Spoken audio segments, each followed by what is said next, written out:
ETF index mutual funds నేర్చుకుని stock మార్కెట్లో రాణించాలనుకుంటున్నారా? వెంటనే ఈ నెంబర్కి కాల్ చేయండి.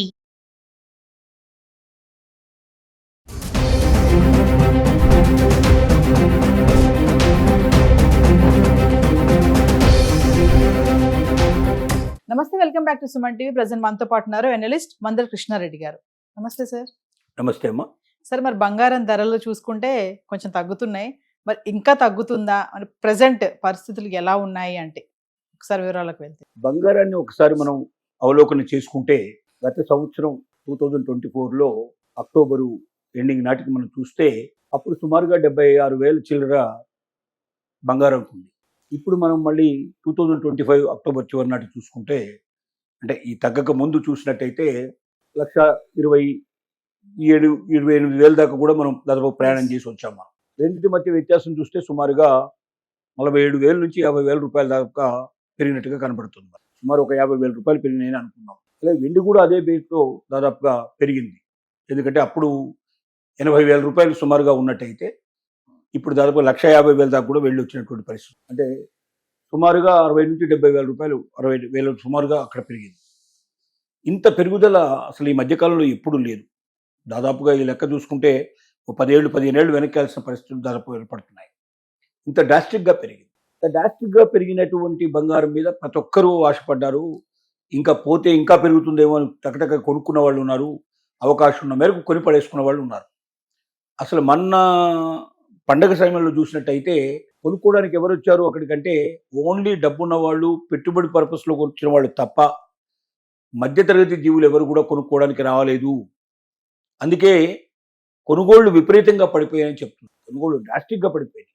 ఇదే గత సంవత్సరం ఇదే పండుగల సందర్భంలో చూసినట్టయితే, దసరా దీపావళి టైంలో చూసినట్టయితే జరిగినటువంటి టోటల్గా బిజినెస్కి ఈ సంవత్సరంలో జరిగిన బిజినెస్కి 50% కన్నా ఎక్కువ వ్యత్యాసం ఉందని చెప్తారు. అంటే అంత పడిపోయింది.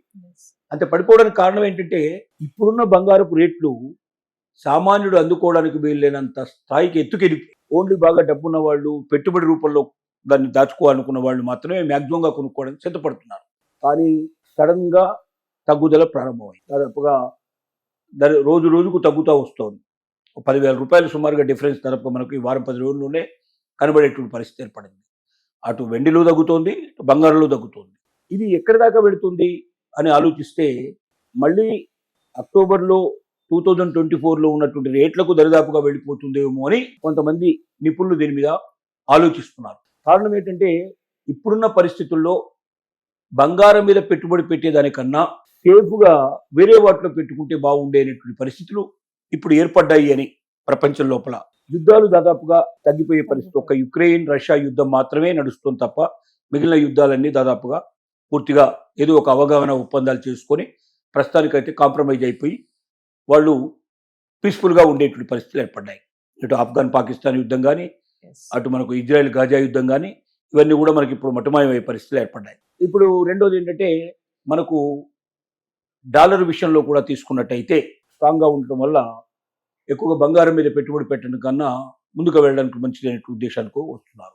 పోనీ స్టాక్ ఎక్స్చేంజ్ తీసుకున్నాము అంటే చాలా బలంగా ఉన్నాయి, అంటే పర్ఫెక్ట్గా నడుస్తున్నాయి. డ్రాస్టిక్గా పడిపోవడం కానీ, అందులో పెడితే భయపడాల్సిన పరిస్థితులు కానీ చాలా తగ్గిపోయినాయి. అంటే ఎప్పుడు వీరి మీద పెడతారు, బంగారం మీద ఎక్కువగా పెడతారు పెట్టుబడి అంటే అవన్నీ క్షీణదశలో ఉన్నప్పుడు, అవి సరిగ్గా లేనప్పుడు దీని మీద పెట్టుబడి పెట్టే ప్రయత్నం చేస్తారు.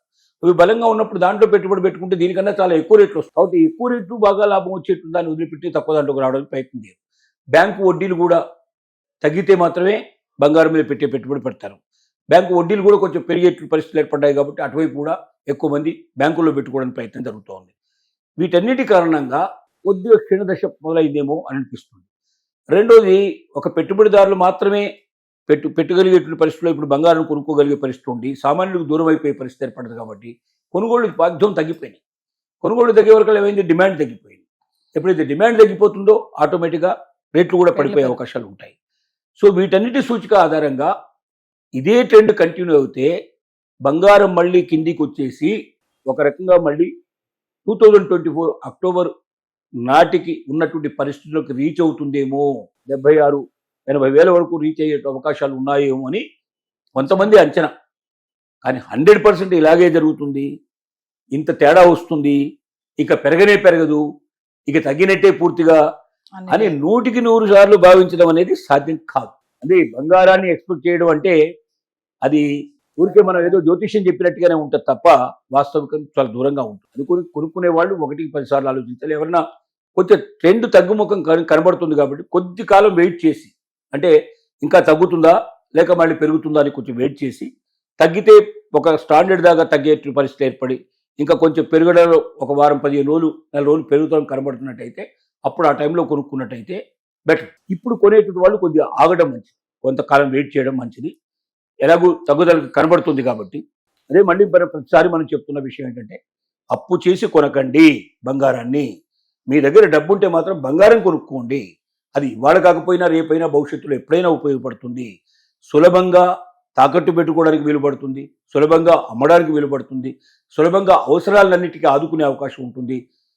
బంగారాని కన్నా స్పీడ్గా అమ్మగలిగేది ఈ ప్రపంచంలో ఇంకా ఏది లేదు. నేను చెప్పాలంటే అన్నిటికన్నా వేగంగా అమ్మగలిగేది బంగారం.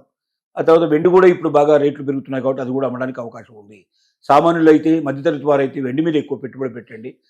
ఎఫర్డబిలిటీ ఉండేటువంటి వాళ్ళైతే బంగారం మీద పెట్టుబడి పెట్టుకోండి, ముందుకు వెళ్ళండి. కానీ అప్పు మాత్రం చేసి కొనకండి అని మనం విజ్ఞప్తి చేస్తున్నాం. Thank you.